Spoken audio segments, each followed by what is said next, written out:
Hi, this is Carl, and this is another SOP video for managed service providers. First of all, how do you like my new background? So I took a picture when I was in Hawaii, and I had it blown up so I could have this beautiful background with a picture of Coconut Island and Hilo, Hawaii in the background. So anyway, today I want to talk about money.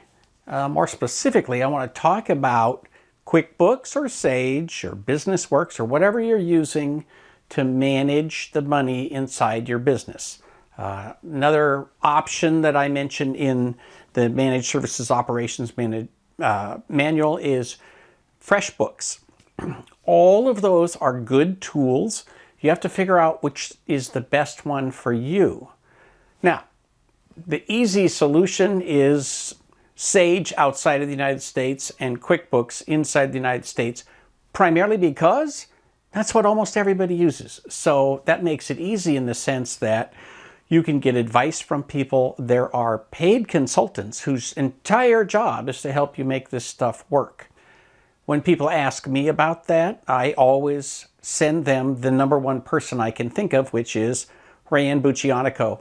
Rayanne is a long-time member of the community leader, and so forth, and she teaches classes on how to integrate your financial package into all the stuff you're doing with your PSA and your RMM and so forth.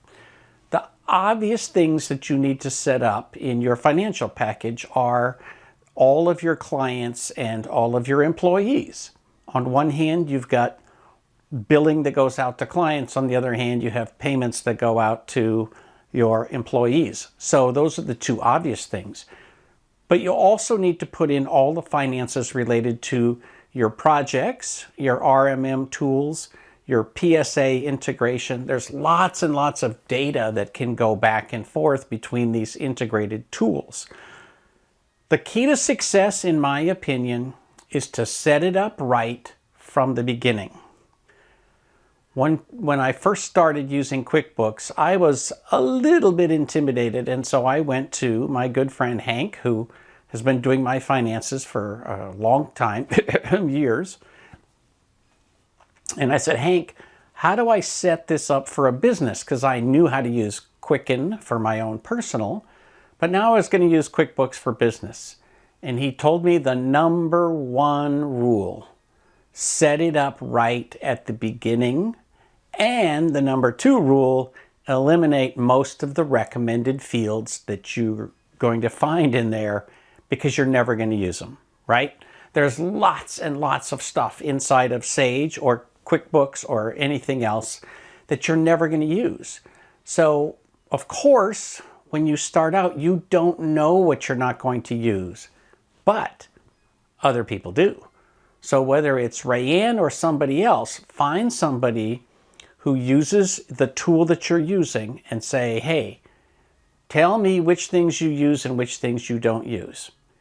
And getting rid of, disabling or deleting or combining things into one field so that you have only a handful of things goes a long ways. It's also important to set up the categories you want reports out of, right? Because you can't get reports if you don't put the information in the right way. So figure out which reports you want to run, not just a profit and loss, but do you want to run a report on who are the biggest clients for hardware and software? Do you want to run a report on how much is in managed services versus something else? You have to put in the categories and the subfields in order to make all of that work. So don't just buy a product and then start using it. Don't rely on the interview that it'll walk you through during setup. Get some professional advice. This is another one of those things that a few $100s spent with a professional is going to save you a ton of money down the road and get you headed in the right direction. For Small Biz Thoughts, this is Carl Palachuk, wishing you the best of luck in your managed service business. Please like, share, subscribe, and don't forget to ring that bell so you can be notified when we post a new video.